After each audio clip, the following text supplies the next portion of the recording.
I'm willing to bet my career on Michael Jordan.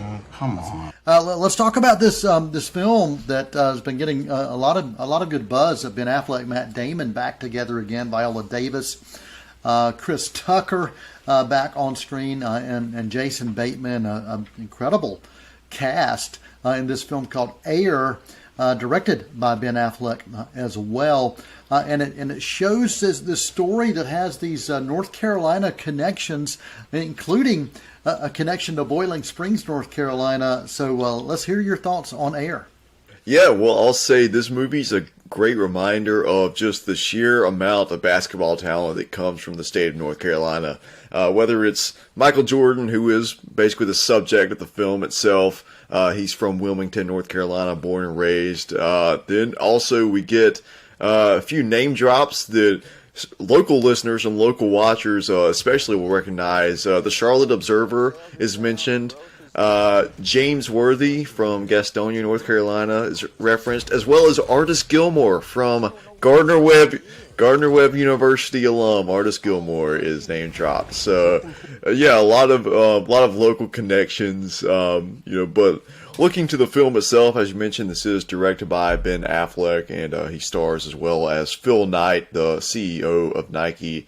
And this is Affleck's first film he's directed since 2016 when he did Live by Night.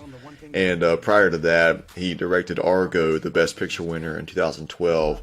And it takes a very special skill set to tell a story that's adjacent to sports, but not directly about sports, but still find a way to inject all of that excitement and entertainment and suspense and catharsis that athletic competition brings, but, take all of that and transport it into the stories surrounding the sports. But I think Affleck is the perfect filmmaker for a narrative like that, and he nails it with Air. Yeah, it's a film that I'm intrigued to see, and I'm glad that you got a chance to check it out, because I think when you put Affleck and you put Damon together, there is a certain magic there. They've known each other for so long. They've worked together for so long behind the camera, and have collaborated in front of the camera as well. And there's something, there is really something that's magical, I think, that happens sometimes when they're together. Do you feel the magic came through with this? Most definitely, and watching this with a responsive crowd was a really great experience. I watched it, it was a press screening, but they also had some local audience members who had won radio contests, that kind of thing. So, and they were very, very reactive to the humor and the comedic timing in the film. And just the comedic timing is very tight, and I think that's because the core cast has such great chemistry. There you have Damon, Affleck, Bateman, and Chris Tucker. The best way I can describe it is almost comedic racquetball. They're playing off each other just, the snap of a finger. And there are even a few lines where, a quip is fired off so rapidly that it doesn't even hit you until a few seconds later just how funny it was. Wow. And so just that's another thing, how watching it with a crowd, seeing there's almost like a ripple effect where someone over here will start laughing, and then it'll like click in your brain just a few seconds later, and then you'll really start getting into the humor of it. So this was probably one of the best. I'm someone who in recent years has definitely had my gripes with modern audience members and the way people react to movies in theaters, but for this one, this was probably one of the better ones I've had in quite some time. But you mentioned that witty banter, that dialogue back and forth. And anytime I hear it described the way that you described it, I think about the master of that, Aaron Sorkin. And do you feel it has that Sorkin-esque feel to it?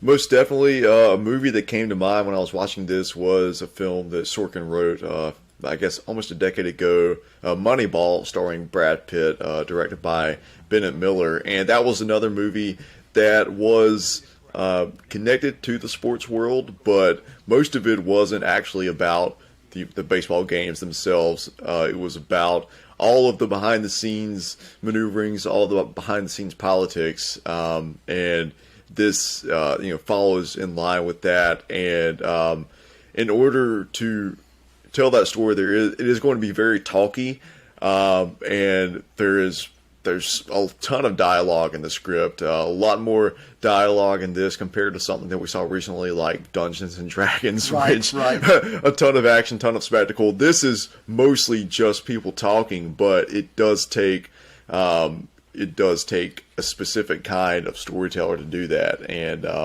I think Affleck did great work with it. He's very good at capturing a specific moment in time that was historically significant and examining it in a very hyper-focused manner and clearly communicating how the dominoes set up during that brief time period were culturally influential for years to come. And that's what the inception of the Jordan brand was. And even almost 40 years later, we're still seeing just how relevant the Jordan brand continues to be.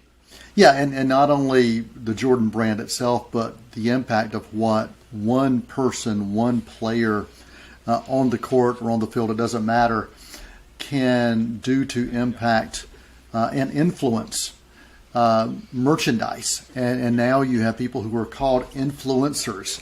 And I don't know that would have happened had Jordan's brand not taken off, and had you not had people behind him who believed in the product and believed in the person. And the movie is called Air. And one more question I want to make sure I throw out before we give your final comments. Chris Tucker, we don't see him a lot, but when you and I talked before we went on the air, you were talking about Tucker, how he just continues to shine in things like this. Yeah, so Rush Hour 3 he did in 2007, but since then he's only had maybe 3 film credits. And but seeing him in this, I wish he was in more, because he never fails. I mean, I completely understand that he pretty much did everything he wanted to do, and now he only does projects that he's attracted to, and I respect that and appreciate that. But he never puts in bad work. He's always pulling from something in himself, and I think he was the comedic backbone of the film, and I think if you didn't have him playing that role the way he did, then it wouldn't have been quite as tight as it was all the way around him. So yeah, Chris Tucker definitely a standout, and of course I also want to mention Viola Davis as the emotional support behind the whole film, playing the mother of Michael Jordan. And really, Michael Jordan, we actually don't see his face in this film. We kind of see a stand-in for him that's shot from behind or shot from the side. But the real story in the Jordan family in this particular film are Michael Jordan's parents, and Viola Davis as his mother is just phenomenal. I can't say enough about what she's able to communicate just with her eyes and just with very simple expressions. That just the way she can control her facial muscles is incredible. And there's just one simple thing that she can do, maybe with the curve of her lip or something, the curve of her mouth, and you can just feel the entire range of emotions that she's going through. She is amazing talent, and always has been ever since I've known her. And it's great to see her continue to shine, even in the supporting roles. She is quite amazing. So, what is your rating for Air? Which is when does this hit theaters? Is it already in theaters? April 5th. So yeah, it's already in theaters, and audiences can check it out. Have a great time. I'll give it a solid B+ for Ben Affleck's Air. Solid B+ for Air. You can find that in theaters now. If you look at him, if you really look at Jordan like I did, you're going to see exactly what I see. Which is what? The most competitive guy I have ever seen.